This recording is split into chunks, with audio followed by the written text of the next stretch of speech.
Welcome back everyone to another video, and in this one we are back with the FPGA called the iCEStick, which is powered by the ice40 platform, and this is actually the lowest end one, I think. So it's HX1K. Actually a pretty neat little board to get started with verilog and stuff, because it has an open source and a very simple to use toolchain. Of course, the open source toolchain is reverse engineered and not officially provided by Lattice, which is the company that built the FPGA itself.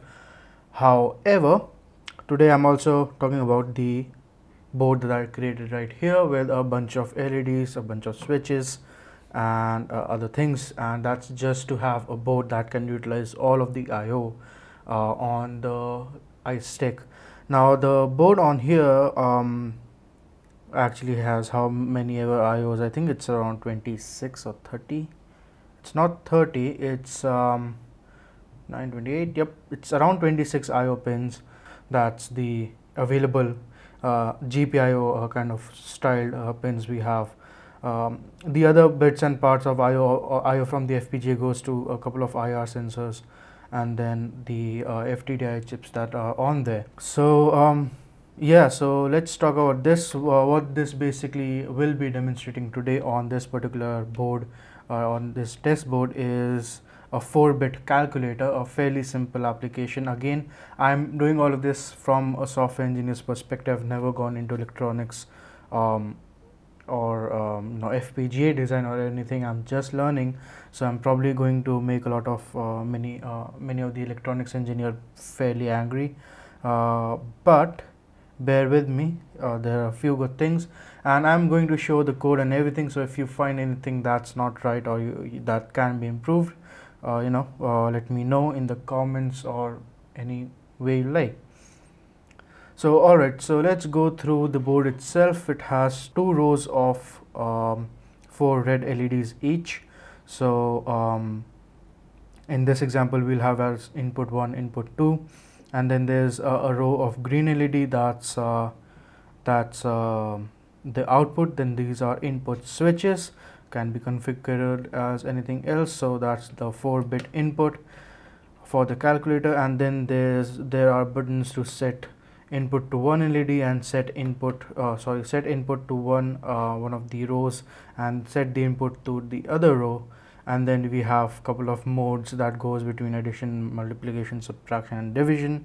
There's a switch to control that, and then there's a equal to switch right at the corner that just says calculate whatever's on there. Cool. So with that done, this was all hand soldered, so you can see everything, all the wirings down there, and that's just how it is. Let's keep this there. Let's take a very quick look at the functionality, and we'll go on from there to the code, which I have printed out. I'm not going to screen share. So it defaults to the multiplication or the subtraction mode by default, and then I can just press this to change the mode to division, and then that's addition, and now it's a multiplication. It went blank for a few seconds, and that's because how it works. When it goes blank, I can actually go ahead and clear a bunch of things on there.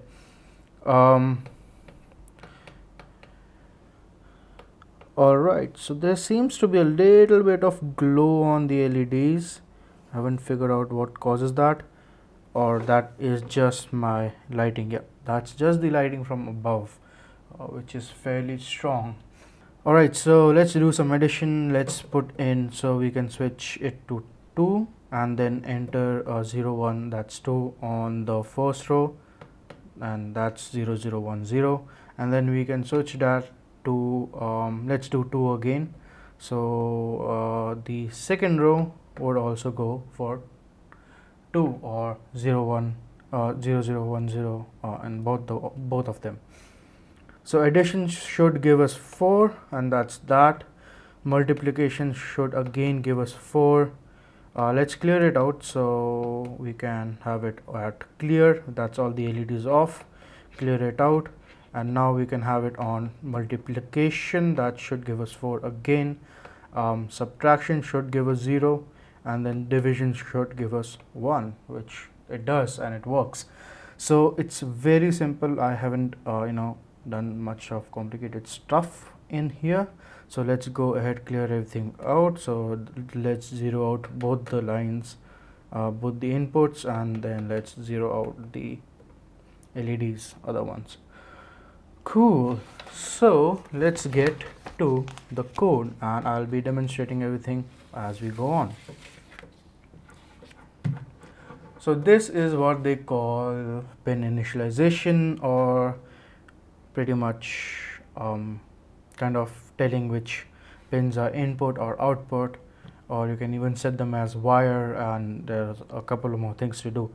So op1 is the first input row, which is exactly this one, and that's all output. Again, second input row, that is the numbers I'll input. So the second row, or the second variable, would be that. The output LEDs are again all out LED 0, and then we have LED for multiplication, division, subtraction, and everything else. That's that. So these are the buttons. So that's the return or equal to button. There's the function button that changes mode between the different LEDs, and we have then the input to op1 or op2 button right there. Then there is input switch, so that's this, and that kind of continues to our next page in the code, and that is there. So say switch 1, 2, and 3, and that's these. And then input clocks, that is the 12 megahertz clock on the Lattice FPGA. Again, the one thing is, if you want to change the clock, you just remove that, or you just assign another pin to the clock, and that's as simple. I can have a 24 megahertz clock or a 1 megahertz clock, and yeah, it's that simple. So we have a few registers that we have defined. There are 4-bit registers, so that goes from 3 to 0 in terms of bit 0, bit 1, bit 2, and bit 3. So that's the input, so that's the 4-bit register, input to 4-bit register. The output is again a 4-bit register, and the in is for the switches, that's the user input, that again is a 4-bit register. The function is a 5-bit register, and we'll come back to that, why, although there are 4 bits that we can interact with. And then there is a counter. We'll come back to the counter and flag variable in a bit. This particular block right here is just for the mode switch that switches between different modes on there. So we'll come back to that in a second, because that's a bit where things get interesting, because rest of it is fairly simple. Now we'll skip that and come to the last page immediately, and that is all the assigning of all the inputs and outputs to the particular register. So the register op1 is assigned to LED 0, 1, 2, and 3. For op1, that's the very top of the row, and then we have it assigned, op2 is assigned to the second input, that's again the same. Output is also pretty much the same, and then we have the function LEDs assigned to the function register, so only 4 of them, so the last bit is not used. We'll come back to that again. So these are the 4 LEDs for that. And then this is the input switch, which is all the switches are assigned to that input register. So that is kind of the end of that, and we'll keep it away. So here are the things that go coolly. For the input switches, I don't really have to do any kind of specific coding apart from the assign bit here, and that is the only thing that stays, because as soon as I flick this on, it also automatically assigns the in register to 0010, which is cool. So I don't really have to take the input as such. Now for the button op1, let's to set the first input line, we go like that, and what it does is simply assign the current state of the user input to the op1 register, which then reflects onto the LED, as we can see right there. Now with the second input line, it's the same. You can press that and that inputs to the other one. And for the equal to one, this is again starting to get a bit interesting. We have the again, these are always kind of a loop that goes every time, so we can see that we have it on negative edge or neg edge, so that means it will only assign if I press it down, and when I lift my finger, that's the point where it runs this bit of code or hardware, in this case this bit of logic, probably not be saying code, because it's not, it's logic that you are building into it. Anyways, so this is the return button. This is the one that calculates. So let's see if we have on subtract, and we have 3 set there, so 3, oh no, okay, 4 set there and 8 set on the first one. It should give us 4 as the equal to 1. Where is it? We have it on multiplication, that's the issue. There we go. Now what happens is it runs a case statement or the case logic. The YOSS output of this is extremely, like, really good, and I'll put it in the description for you guys to see, as well as I'll have it on the video because the flowchart is amazing. So you have the case option, and with that these are, I don't know what exactly they are called, but this is to sort of define the bit pattern or the value. So this basically says there are 4 bits in the case function, 4 bits that we are going to use, so 3 to 0, and then it's in a bit format or in a binary format. This could be hexa or this could be decimal, and these are the last 4 bits. And there are other extensions to this expression right there that can say, assume other bits to be 1 or assume other bits to be 0, so you don't have to manually type in, in some cases like 64 bits or something like that. So you have that, and this basically says when the first bit is 1, you multiply. So in this case it's a bit wired weirdly, but in this case the first bit is multiply, the second bit is subtract, the third bit is divide, and the fourth bit is add.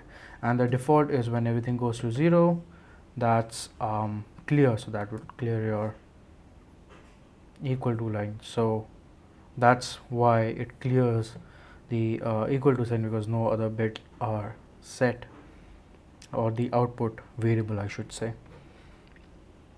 So that's how the equal to button works. Now coming to the mode button, that's where things kind of get interesting. Is you can see like all the other bits, they are single function. So if I set the value, it just sets it, it doesn't do anything. If I if I press it multiple times, it's not going to set it kind of differently. It's just going to do the same thing again and again. It's not affecting the output. So you don't really need something what's called a debouncer for that switch, because even if it gets triggered multiple times, it's not doing us any harm. Same with the other switches, same with the equal to switch, because again it's not doing anything that it's not meant to. However, if we push the mod switch multiple times, it's going to cycle through, and with a clock of 12 megahertz, it's going to cycle quite fast if I pull it down. Or in this case, if we remove the clock, the amount of time it just bounces off, because it will spark. It's a mechanical switch, irrespective of the voltage, there is going to be a bit of sparking in there. So the output for that, it's kind of weird. It goes something like, this is, let's put this out of the way for a second, and so this is our 0 level, this is our 1 level right here, this is the switch. Now once you press it, it will spark, and that means it will go to 0, it will go to 1, 0, 1, and that, and then it will finally settle down to 1. That means you've pressed it firmly. Same thing is when it goes to the negative edge, it will kind of bounce around and then it will set down. So this means when it's doing this kind of bouncing, it's triggering the code multiple times, and that could result in a very odd behavior.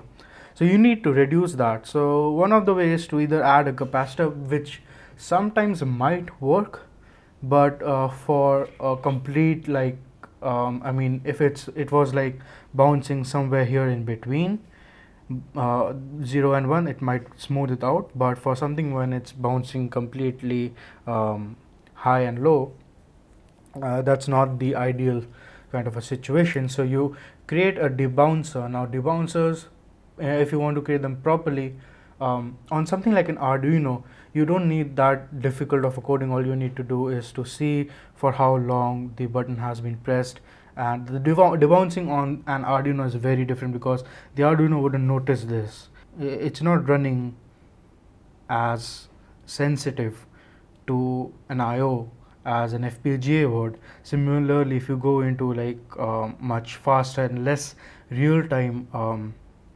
devices like say the Raspberry Pi or any ARM processor, this wouldn't affect those because latency would cover this easily.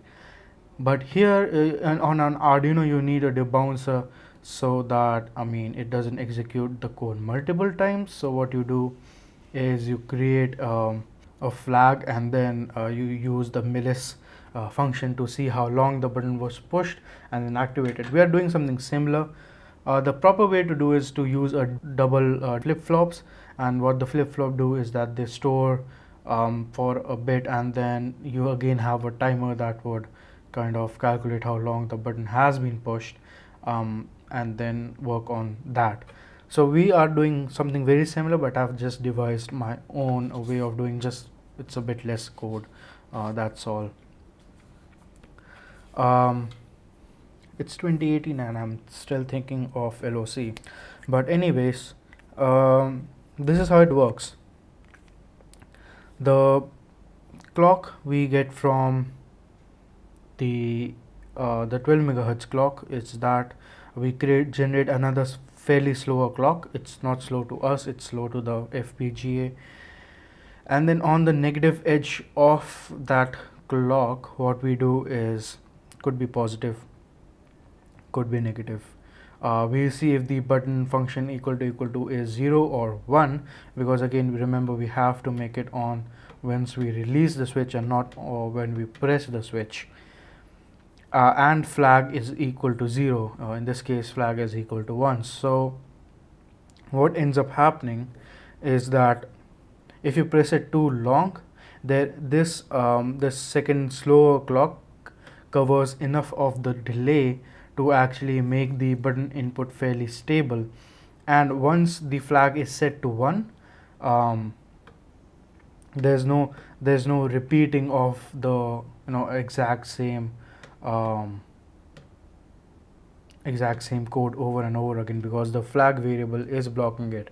But you do need that counter to that slow clock to cover up the bouncing, because I have in the next page I have it commented out, but here you can see that I tried it without the slow clock and just directly taking input. But the thing what happens is it would go into a negative edge, this function would be true, and then it just runs like crazy at a seriously high speed, and that's bad. So this is the debouncing function, or the logic that goes on. Basically creates enough delay to cover up the bounce, and then just checks the state of the button, state of the flag, runs the function. And this is the in the rotary or the circle kind of a demo that I did on the last stream that I had, and this covers it. This is what makes the LEDs actually move in a direction, and my battery just died on the one that was powering the FPGA. It was a puny little battery, not charged a whole lot, so I'm not surprised that it died on me. So again, now this is stable, it wouldn't die on me only when I lift my finger up. That's the time it works. And the clock is fast enough to fool me into thinking that it's happening almost immediately, but not the FPGA. So this was an interesting bit actually. Now towards the end, for you, or so for people who are interested on seeing how much current it draws, I have a charge or a voltage detector thingy that also calculates the current draw, and we can take a quick look at that. I'll plug it in. Currently 5 volts 0 amps. Alright, my phone just died because it's 2018 and my phone literally overheated. There's no cover, it has extremely good cooling in most cases, but whoops. Alright, we are back. Hopefully no footage was lost. So again, battery test, we have a charge detector or power consumption test more or less, and we'll just move it a little bit forward. So I think that's good. Can place the FPGA here and let's see how much it draws. Okay, I think I need to. Alright, so right out of the box, it's not drawing anything. It's only like a speck. Sometimes it goes to point or not 1 amps, so that's 10 milliamp, and that's also not happening that frequently. And if all the LEDs are switched off, there's no real telling that anything is on at all. If you look into a more resolution on the amp side, on the current draw side, it's going to show up, but not now. Not on this, it doesn't. And my camera died again. So actually, camera is the phone is actually fairly I mean, I cannot hold it in my hands. It has gone to that point. And if you're wondering if it's the lights that did it, no, it's not. It's an LED light, and I can only feel it if I am like a centimeter from it. So I'm just going to wait for the camera to kind of come back on. Not sure what's happening. Alright, we are back. Let's make it quick before the phone overheats again. So that's the battery, that's the charge like analyzer, FPGA or board. So as for now, it doesn't really take any battery as far as one LED is concerned, and the FPGA is running. As you can see, I can toggle the lights and everything just works as is. Now for the fun part, let's go ahead and toggle everything or as much as possible. So that's 1, that's 2, and now we can see that it's at 60 MA. And then let's toggle addition, and then let's set the last line as well. Yeah, I mean that makes sense. That shouldn't be lit, and it's not. It's maxing out at 0.16 or 160 milliamp or 0.16 amps. So that's all good. It's actually consuming very little amount of power by its own. Also, LEDs don't seem to be doing a whole lot to prevent it from consuming as little power as possible. So that's about it, I guess. Thank you so much for watching. I hope this was kind of entertaining, kind of new, just trying new things right now. And see you all in the next one, maybe next week, maybe the week after that. Yeah, that's about it. Follow me on Instagram because I do post a lot of things like this. There's always Twitter, and you will find everything in the description. The source code for this, I mean, I literally showed the whole source code, but if you still want it on GitHub, it will be on GitHub and or GitLabs. Hashtag moving to GitLabs.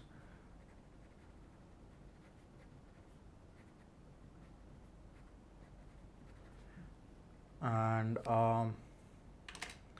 that's about it, and that's probably the reason I always